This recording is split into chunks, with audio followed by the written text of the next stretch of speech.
Good afternoon, everyone. Welcome and thank you for joining us. We truly appreciate your time this afternoon. Today's session is designed to be practical, interactive, and relevant, and we hope you find it valuable. Before we get into the session, let's have a quick overview of Consulting and Beyond. Consulting Beyond is a business and financial advisory firm focused on measurable business outcomes. We work closely with organizations across India, supporting them in decision making, performance improvement, and long term sustainability. Our advisory approaches combine financial discipline, operational efficiency, and execution support. Consulting Beyond brings a 25 plus years of experience in profit maximization, valuation, and fundraising with a 90 plus team members across functional and industry specialization. Client across multiple sectors and geographies in India. 90% of client retention reflecting long-term partnership rather than one-time commitments and projects. Our strength lies in execution focused on consulting, recommending that works on the ground. Consulting Beyond delivers services across four integrated verticals with respect to audit and assurance, management consulting, corporate finance, tax advisory. These verticals allows us look at holistically, not in silos. Our engagement typically involves profit maximization, process reengineering, inventory optimization, ERP and automation advisory, business and home loan structuring, valuation and fundraising support. Our practice is guided by experienced professional who brings a strong financial and governance expertise. Our mentors include Mr. Umesh Gulicha and Ms. Ratndeep Umesh. Their guidance ensures every engagement maintaining financial discipline, compliance integrity, and strategic clarity. Today's session will be led by myself, Anantaraj, Jiva, and Adityan. Each speaker brings hands-on experience in retail operation, process improvement, and practical execution, which is why today's discussion is focused only on real-time world application. With this context, we are now move into a visual merchandising, not as a creative concept, but as a business performance lever that directly impacts retail profitability. This is cross-industry retail session. The same principle apply to jewelry, textile, electronic, FMCG, furniture, and lifestyle retail. VM works because customer here is consistent across formats. Whether the store is large or small, from 200 square feet to 2 lakh square feet, premium or mass, the customer still looks first, judge quickly, and decides subconsciously. VM is not creativity alone.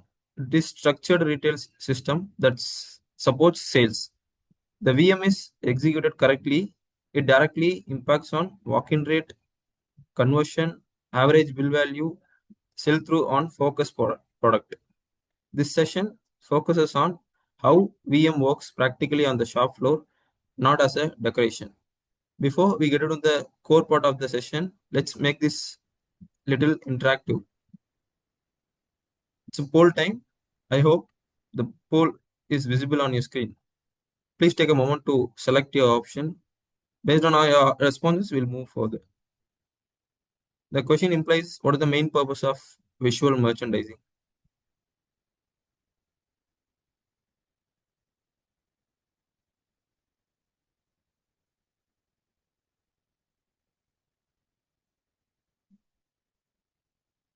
I'm getting the answer.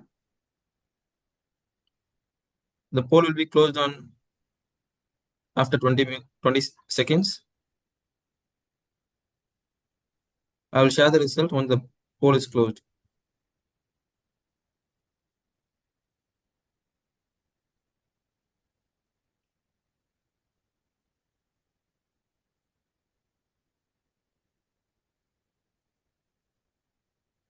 The poll will close on 5 seconds. I will share the result.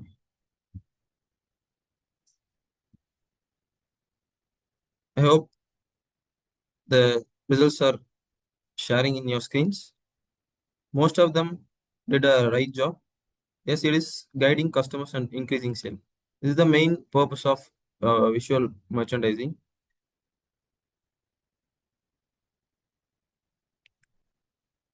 And we start with the purpose and objectives. Who is for this section? This session is intended for a retail business professional across industries, irrespective of product category, store format, or store size. It is relevant for retail owners and promoters, store managers and operation teams, visual merchandising and sales team, anyone involved in the store presentation and customer experience.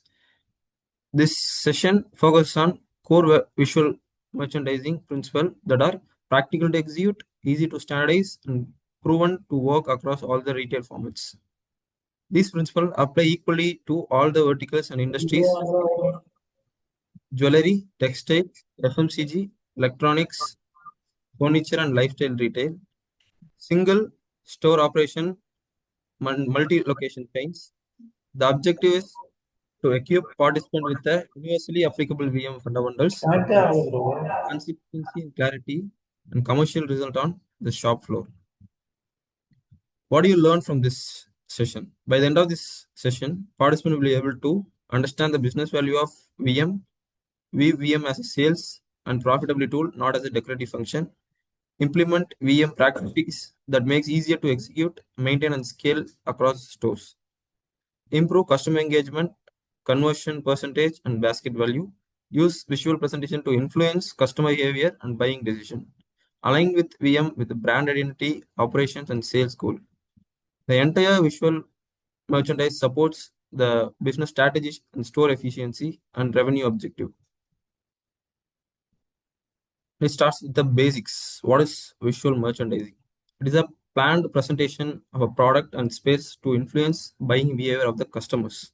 It includes the store layout, the product placement, and visual communication, customer movement inside the store. VM controls what customer sees first, what they see next, and what they touch. In practical terms, layout controls the movement, and then display controls the attention, and visual cues control decisions of what they buy. Visual merchandising works like a salesperson. It works throughout the day, supports the sales team, prepares the customer mentally before the interaction.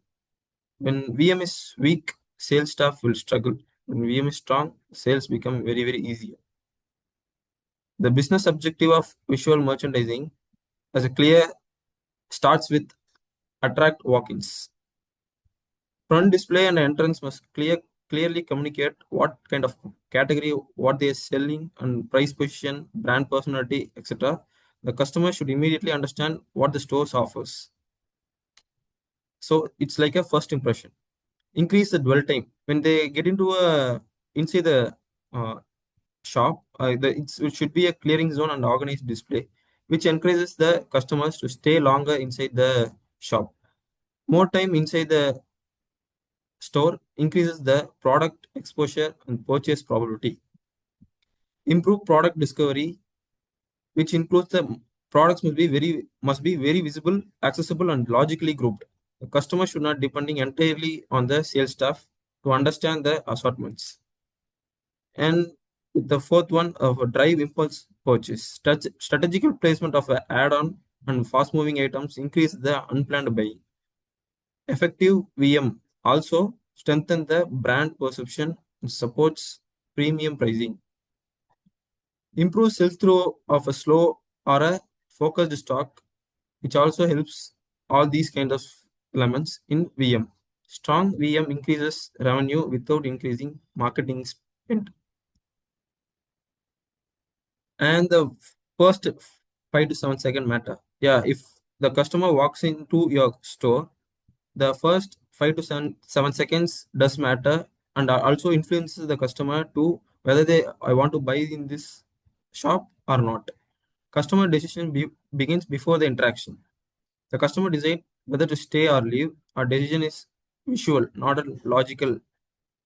During this window, the store must be immediately communicate the store type, the product relevant, and easy of shopping. Clear entry visibility, controlled lighting, an organized display, and uncluttered pathway create comfort. Poor VM creates visual overloads, confusion, and decision fatigue. Customers exit silently when the environment feels difficult.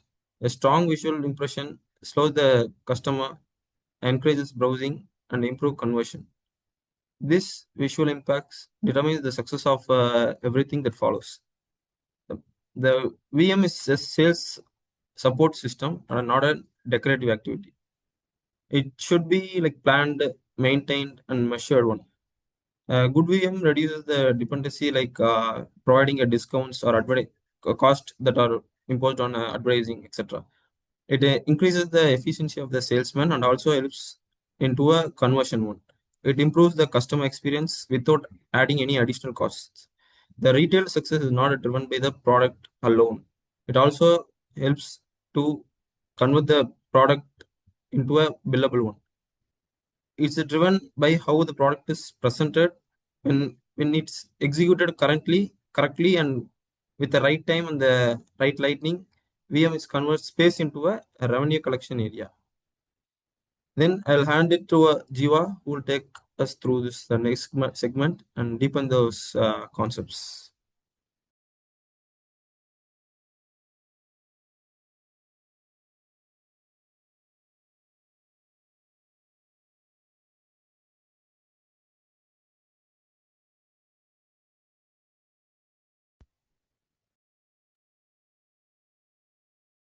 Thank you, Anand Raj, for those insights. I will continue from here and talk about how visual merchandising and store zoning influence customer behavior inside a store, especially in jewelry, textiles, and department formats. What I am sharing today is completely practical, based on how customers actually walk, look, pause, and decide inside stores. Let's start with a quick poll.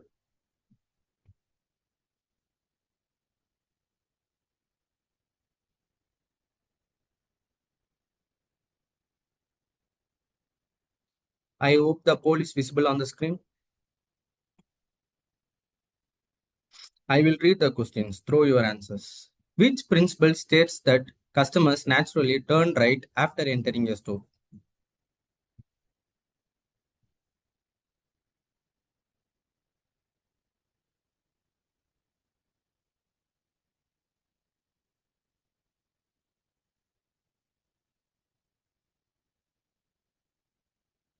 The poll will be there for 15 seconds.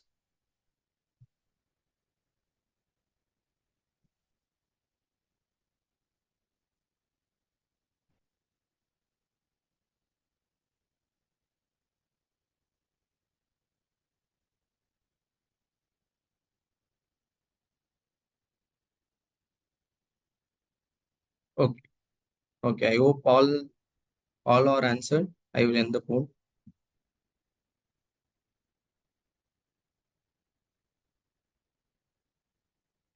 Right turn behavior is the correct answer. And for those who choose a different options, that's perfectly fine. The reason I started with this poll is because this behavior is very natural, very common, and yet often underutilized inside stores. We will go into this in detail in the upcoming slides, and you will see how something as simple as customers' directions can significantly influence sales without changing products or pricing. So, before we dive deeper into right hand behavior, let's first understand how customers think, feel, and respond inside a store. And for that, we will begin with some key visual merchandising principles. Let's start by understanding how customers first connect with a store and even before any selling begins. Window displays. Let me start with the window display. A window display should create curiosity. If everything is explained outside, the customers feels no urgency to step in. Many stores makes this mistake. They try to show everything in the window like product, prices, offers and categories. From a store owner's point of view, this feels logical. But from a customer's point of view, the story is already over. When everything is explained outside, the customer feels informed, not interested. There is no reason left to enter the store. A good window display does not answer questions. It creates one simple thought in the customer's mind. Let me go inside and see this. That one thought is enough to bring the customers inside. And once the customer steps in, the real selling begins. Lightning. Lightning plays a major big role than we usually realize. Customers notice light before they notice product. Good lighting enhances color, textures, and finish. It increases perceived value without changing the product. In jewelry and premium retail, lighting itself becomes a selling tool. The same product under better lighting feels more premium. Decompression zone. Now, once the customer decides to enter, the next few seconds are extremely important. The first few steps inside a store are called the decompression zone. This is not a selling space. Customers are coming in from outside, like traffic, heat, noise, distractions, etc. They need a few seconds to slow down, settle, and adjust to the store environment. If we push products, offers, or sales, staff immediately at the entrance, customers feel rushed. And when customers feel rushed, they don't browse comfortably. Comfort always comes before conversion. Going into next, right turn behavior. There is an interesting customer behavior observed globally. Most customers naturally turn right after entering into a store. This behavior is instinctive. It is not thought and not intentional. That's why the right hand side becomes the most powerful zone in the store. What customers see here sets their first impression of pricing, quality, and brand. Eye level is buy level. After customer settles, where do they naturally look first? Any guess? Eye level only. Product placed at eye level get noticed first. That's why eye level is the buy level. Eye level space is premium space. This is where focus products, premium products, and priority categories products should ideally be placed. What customers see first strongly influence what they finally buy. Less choice, sell more. Another very common mistake across stores is offering too many options. We feel more options mean more sales, but for customers, too many options means too many confusions. When customers feel confused, they delay decisions, and delayed decisions often means no decision. When we curate and reduce options, customers feel guided and confident. In visual merchandising, this is not about showing everything you have. It is about showing what matters most. So, visual merchandising does not push customers. It quietly attracts them. It guides them comfortably and it supports confident buying decisions. When done right, it works silently but very effectively. Then, now let's see how the five senses quietly influence how long customers stay and how confidently they buy. Sight, the strongest trigger. Sight plays the strongest role. Layout, color contrast, lighting, and cleanliness decide whether the customers stay or leave. I will tell you common examples across all stores, which is following. If a store looks purely lit, cluttered, or disorganized, customers exit faster even if the product is good. I will give you an industry-wise example also. In jewelry store, focused lighting on key pieces makes jewelry looks more premium and valuable. In textile stores, color blocking and neat folding helps customers understand collections quickly. What customers see in the first few seconds decides their comfort level. Sound controls mood and browsing time. Sound controls mood. Soft, brand appropriate music increases browsing time. Harsh or loud sounds leads to faster access. Calm music makes customers slow down. Loud or fast music makes them rush. In jewelry store, soft, elegant music supports a premium buying mood. In textiles, light, neutral background music keeps customers relaxed while browsing. In department store, low volume instrumental music avoids distractions and keep energy balance. Customer may not notice the music consciously, but they feel the difference. Then smell. Emotionally memory and trust. Smell builds emotional memory. A clean, pleasant fragrance creates instant trust. Customer may often forget this place, but they remember how the store felt. A fresh smelling store automatically feels cleaner and more premium. In department store, neutral freshness near entrance improves first impressions. And in retail stores, clean fabric smell reinforces quality and hygiene. In jewelry, mild fragrance enhances the premium experience. Smells work silently but very powerfully. Touch builds buying confidence. Touch builds buying confidence. The more customers touch products, the higher the chance of purchase. Open displays and trial zones reduce hesitations. When customers touch a product, they feel ownership even before buying. In jewelry store, trying rings, bangles, or feeling weight and finish increases confidence. In textile stores, touching fabric quality and softness reduces doubt. No touch stores create hesitations. Controlled touch builds trust. Taste. Category specific sense. Taste applies only in specific categories, but when relevant, it is very powerful. Sampling removes doubt and improves conversion. Industry wise meaning of taste. Department store. Fruit sampling, giving fruit sampling, food tasting counters, beverages trials, etc. For jewelry store, offering water, tea, or juice helps customers settle in, especially during long decision making. Taste in retail terms means letting customers experience before deciding. I will give you a key message.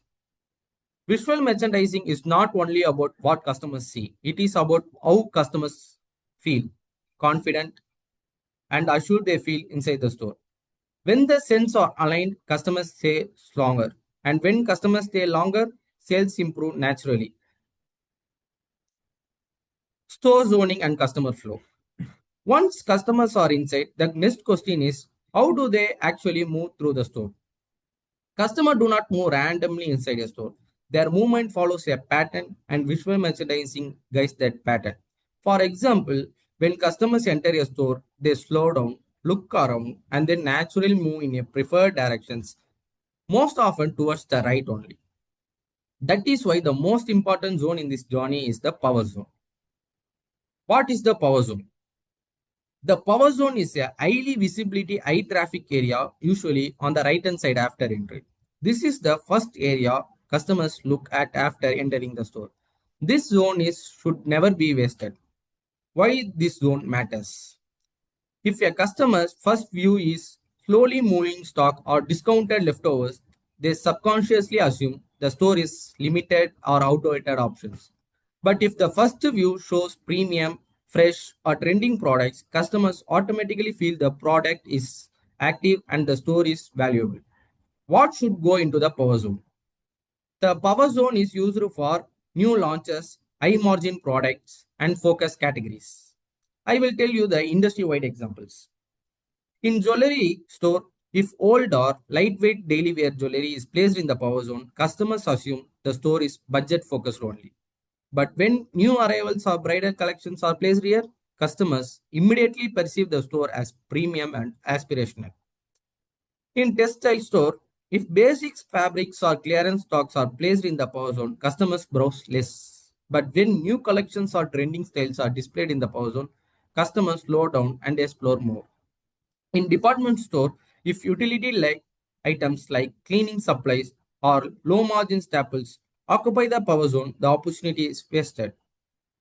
Instead, placing new launches, promotional categories, or high margin products here improves conversion immediately. Primary and secondary display zone. Primary display zones communicate what the business wants to sell first. For example, if festive wear or new collection is the priority, it should appear in the power zone. Secondary display zone supports and complement the primary products. For example, accessories, matching items, or add-on products can be placed nearby to the increased basket value. I will tell you the what commonly business make. What mistake business make? Many stores lost sales not because of product quality or pricing. They lost sales because the right products are placed in the wrong zones. Correct zoning ensures customers see the right product at the right time without being told. The power zone. This slide focuses on the most critical few seconds that decides the customer's first impressions. The power zone works within the first 10 to 15 seconds. Before a customer looks at price tags, before they compare products, before they even speak to staff, they already form an opinion. In these first few seconds, customers subconsciously decide Is this store premium or average? Is it expensive or value for money? Is it worth my time to explore further? That is why the power zone is so critical. The power zone is located within first 5 to 15 feet of the entrance, most often on the right hand side and at eye level. This is not accidental. This is where customer attention naturally goes first. So whatever is placed here becomes the first impression of the entire store. Imagine, I will give you a short example. Imagine walking into a store. If the first thing you see is old stock and then cluttered racks or low priority products, your mind immediately switches to, let me just take a quick look. But if the first thing you see is new arrivals, premium collections, or well presented focused product, you automatically slow down. You feel the store is active, updated, and worth exploring. This is where your most important product must be placed, not your fastest moving or not your easiest to display, but the product that define your business priority. If the power zone is weak, the rest of the store is to work much harder. Staff have to explain more. Customer browse less. Conversions drops quickly. But when the power zone is strong, half the selling is already done silently. The power zone does not shout. It speaks first, and first impression in retail are very hard to change. Then, category strategy. Here, we will look at what should go into the power zone based on different store formats. What goes into the power zone should change based on store format. For jewelry stores, it should showcase new arrivals, bridal jewelries, and high value collections. For textile stores, new collections, trending styles, and premium ranges that work best. For department store, new launches, high margin categories, and seasonal offers performs well. One key rule to remember. The power zone must show what business want to sell first, not what is easiest to place. We will now continue with Adityan, who will take you through the next part of the sessions and build further on this concept with practical applications. Thank you.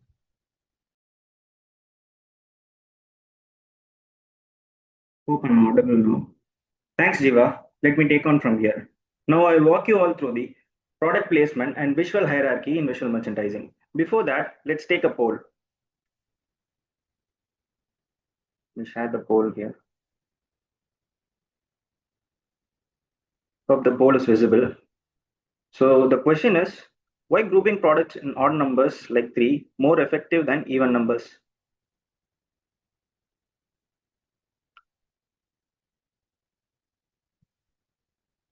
Show your answers in the poll.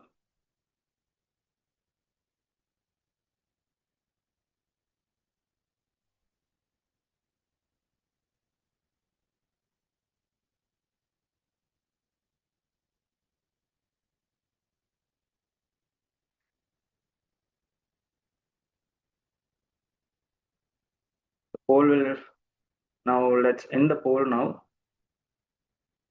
I'm sharing the results here. So the correct answer is it forces the human eye to move and keep scanning. I will explain in detail about this moving forward. Now let's start with the topic now. So we are diving into a subject that is often misunderstood as store decoration. Please change the slide, can you?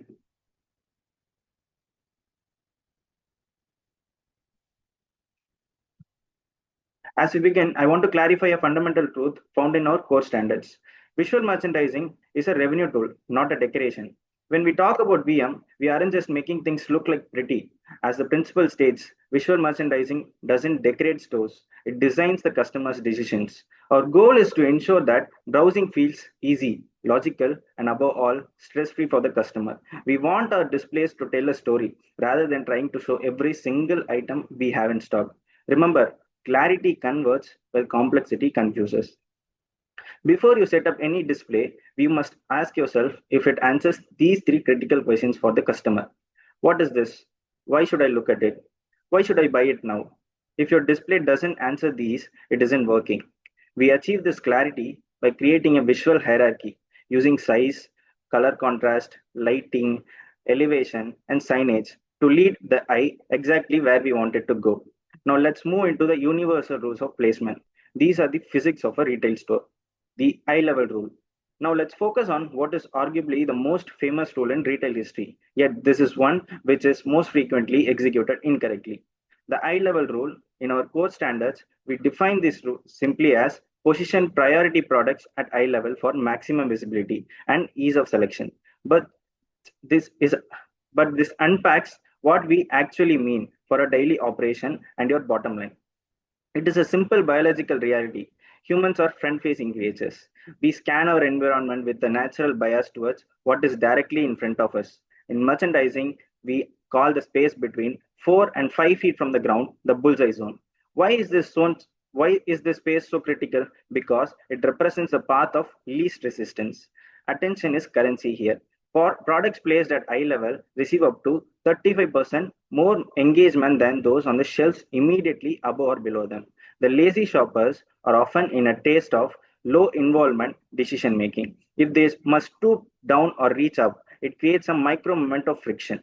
In a high speed retail environment, friction is a sales killer. When we position our priority products, those high margin items are our hero brands at eye level. We aren't just displaying them, we are effectively choosing them for the customer. To understand why eye level is so valuable, we must look at what happens when we don't use it. We generally categorize the shelf into three distinct psychological zones. The reach zone, it's also known as the top shelves, reserved for niche items or destination products. These are the things which people will specifically look for. The stoop zone, that is the bottom shelves.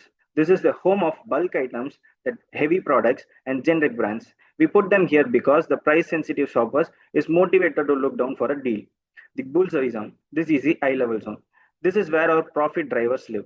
It's for leading brands and items we want to move fast. Also, our high margin products.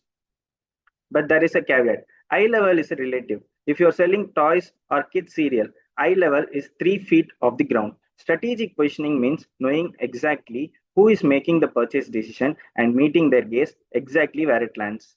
Ultimately, eye level rule is about visual ergonomics. It's the art of making the right choice the easiest choice. By mastering these verticals, we ensure that our product, most importantly, inventory isn't just in the building but in the basket.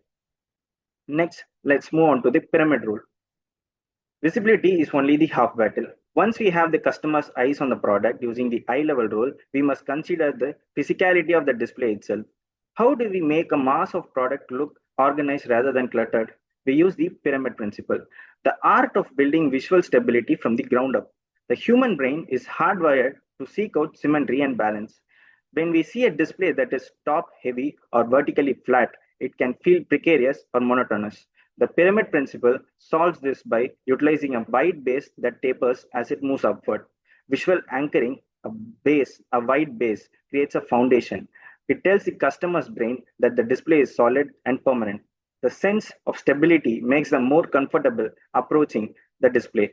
More importantly, reaching into it to take a product. The focal point, because a pyramid naturally narrows, it funnels the viewer's attention towards a single peak. This is where we place our key value item or the hero of the story. The shape itself acts as a physical arrow, pointing directly to the product we want to highlight.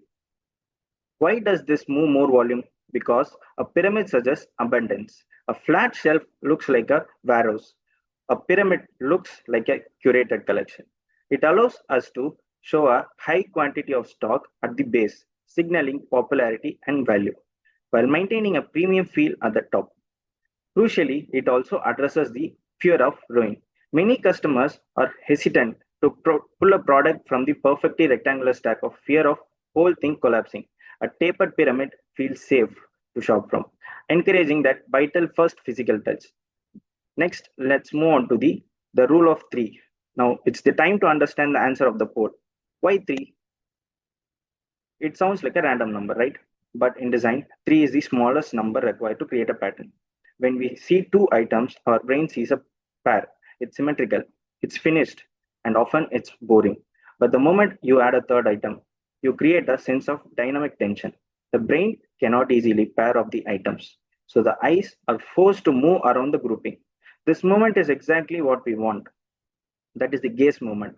In a group of three, the eye naturally bounces from point to point.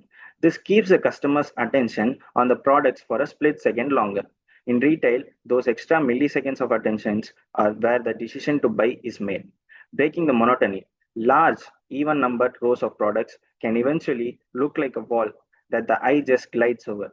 Breaking those rows into odd numbered cluster forces the brain to stop and process the individual items.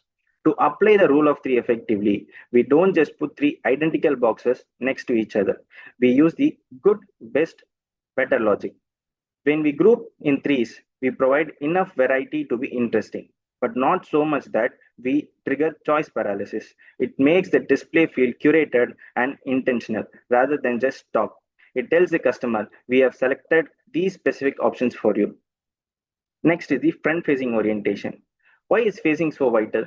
Have anyone thought about it? Because the human brain processes images faster than text. When a product is turned even slightly to the side or tilted backward, the brain has to work harder to identify what it is. In retail environment, we want to eliminate that processing lag. Immediate recognition is all we want. By ensuring every label, logo, hero image faces the customer directly, we trigger immediate brand recognition. We aren't asking them to read, we are allowing them to see. Front facing isn't just about direction of the label, it's about pulling the product to the very edge of the shelf, a process known as fronting. This creates an appearance of abundance and freshness, signaling to the customer that the store is well maintained and ready for business. By ensuring a consistent front facing orientation, we complete the visual bridge between our product and our customer's hands. Next one is the white spacing. White space or negative space is the intentional empty area around an object. Many retailers make the mistake of thinking that every square inch of shelf space must be packed with inventory to maximize rent. But psychology tells us the opposite. Reducing decision fatigue. When a shelf is cluttered, the brain experiences visual noise. This leads to overstimulation of choice paralysis. White space acts as a visual palette, allowing the customer's eyes to rest and focus on one thing at a time. How do we use emptiness as a tool without making the shop look understocked? The hero island. Take your highest margin item and place it on a pedestal or a shelf with significant space around it. This immediately elevates the product's perceived price point. Visual framing. Use empty space to create a border around a product group. This acts like the mating in a picture frame, drawing the eye towards the center of the display. The breathing rule. Avoid shelf stuffing. Even in a small retail business environment, leaving a small gap between different categories of products helps the customers mentally categorize the shop. It makes the shopping experience feel easy rather than hectic. By mastering white space, we move from being stockists to being curators. We have now seen placements, shape, rhythm, direction, and space work together to create a world-class retail environment. Another one is the exit product placement. We have guided our customer through the power zone, led them across the shelves with the pyramid principle, and highlighted our heroes with the rule of three. But the sales isn't over yet until the customer walks out the door.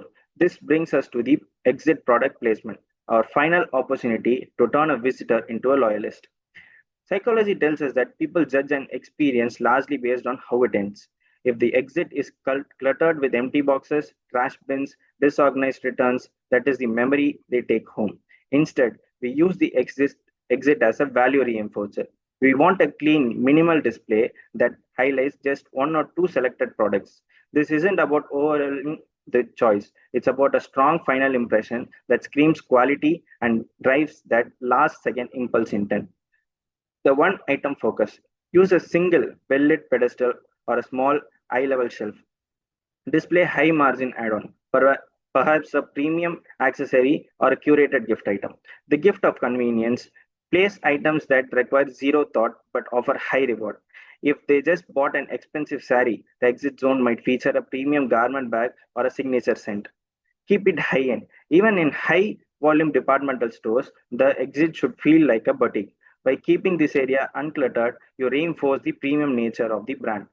When a customer sees a beautiful minimal display as they leave, it justifies their purchase. It tells them, I shopped at a place that cares about the details. This reduces buyer's remorse and increases the likelihood of a return visit. The exit isn't just a way out, it's the first step towards the customer's next visit.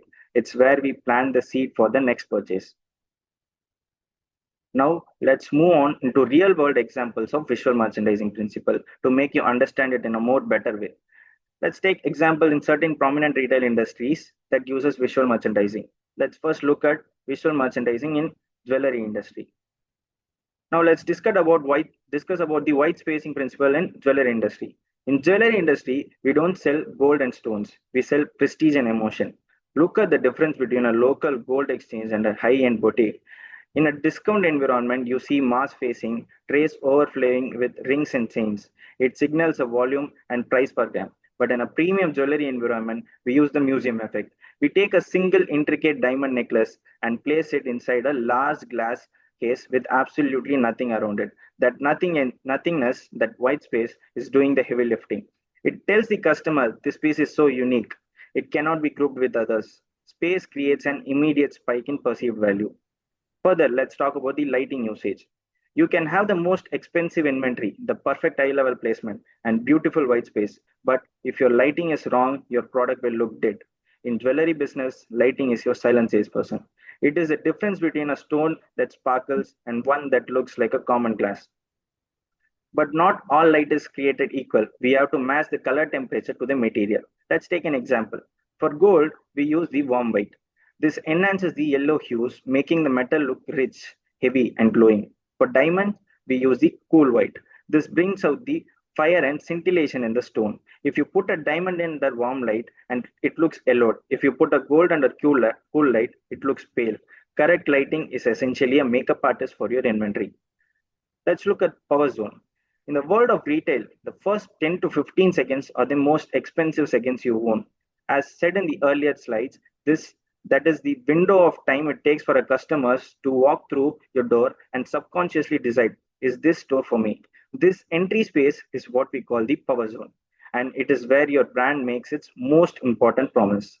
In this zone, we prioritize new arrivals to signal that our collection is fresh and evolving, bestsellers to show the customers what everyone else is loving, high margin items to ensure our most profitable products gets the first look.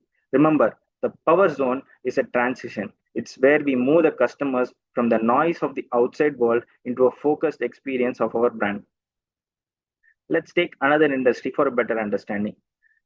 Textile industry. Visual merchandising is practiced the most in this industry. Let's look at how the rule of three principle is being practiced in textile industry. The rule of three is simple. One hero and two supporters. Think of a mannequin or a main shelf in a textile shop. You don't want to show two identical sarees that looks like a uniform. You don't want four that's visually overwhelming. Instead, you group three. Hangers and shelves. Instead of a long monotonous rows of kurti, group them in sets of three by color or style. Mannequins. Group three mannequins together at varying heights. It creates a visual staircase that is much more appealing to the eye than a straight line. Folded displays. When stacking sarees on a counter, a stack of three looks intentional and premium. It invites the customers to touch without the fear of toppling a massive pile. Another principle to discuss is the front-facing orientation. Think of a mannequin in a textile showroom. The front silhouette is where the soul of the design lives. If a mannequin is turned sideways or in an artistic pose that hides the neckline, you are essentially hiding the reason the customer should buy it. Face the customer. Mannequin should always face the entrance or the natural walking path. A back-facing or sideways displays always create a visual barrier. Show the details. It's the embroidery on the neckline and the fall of the pleats. If these aren't facing the customer directly, the instant style recognition fails. Another principle is the decompression zone. Think of decompression zone as the handshake of your store. It's the first 10 to 15 feet of space that a customer enters. In these first few seconds, they aren't just walking, they're subconsciously judging the quality, the price point, and the style of everything you offer. If you lose them here, you lose the sale. Because customers decide their level of interest within seconds of entering. The decompression zone must be high impact but low stress area. The goal is instant style recognition. This space should not be crammed with numerous product placements. Now let's take a look at how departmental store uses visual merchandising. Let's look at the eye level principle. In departmental store, the shelf is a battlefield with thousands of products competing for attention. The customer's eyes act like a high speed scanner. They don't look for products, they find what easiest to see. This brings us to the most profitable role in high volume retail. Eye level is the buy level.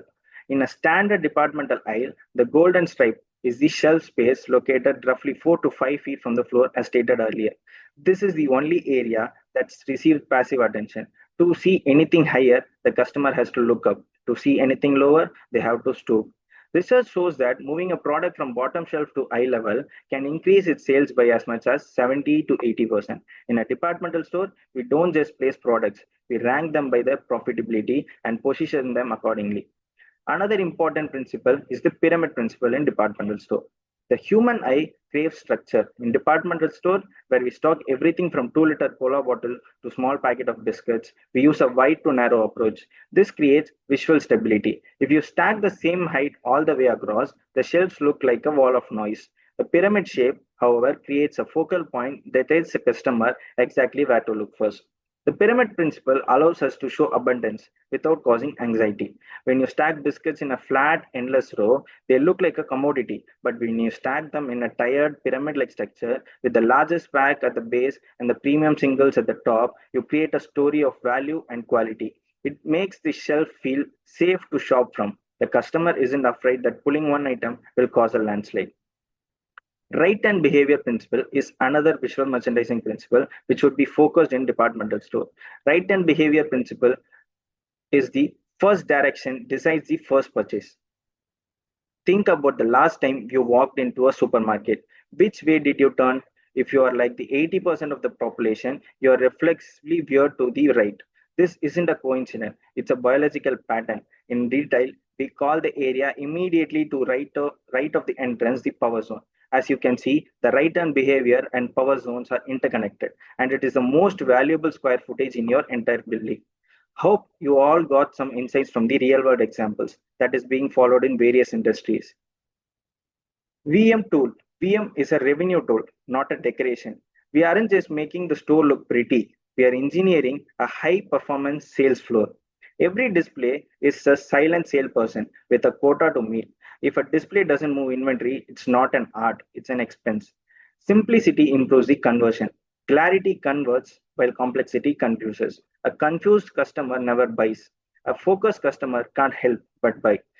The faster a customer understands the offer, the faster they reach for their wallet. Consistency builds brand equity. Standards aren't suggestions, they are the DNA of our brand. Whether a customer is in Pondicherry or Paris, the experience must feel the identical. Aligned with business goals. Visual merchandising must be handmade of our strategic objectives. We don't display what we like, we display what the data tells us will drive the highest margin. Good design serves the bottom line. Measure and review. What gets measured gets managed. Track the lift in sales after every display change. A static store is a dying store. Optimize, iterate, and evolve based on real time results. Use the data to prove the design. We should always avoid some of the mistakes to in visual merchandising. Overcrowded displays that overwhelm the shopper. Too many competing messages. Poor lighting that hides the product's quality. Inconsistent signage or ignoring a cold zones in the store. Seasonal refresh, no seasonal refresh is one of the biggest mistakes to avoid.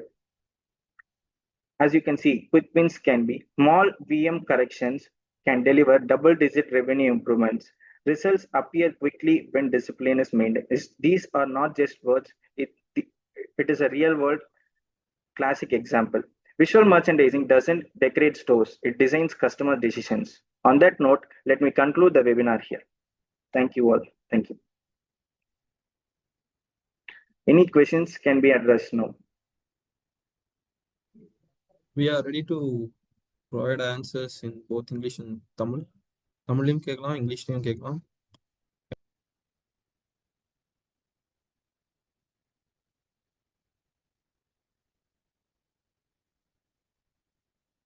If you want to connect with us, we are available for our various social media platforms, so you can connect with us.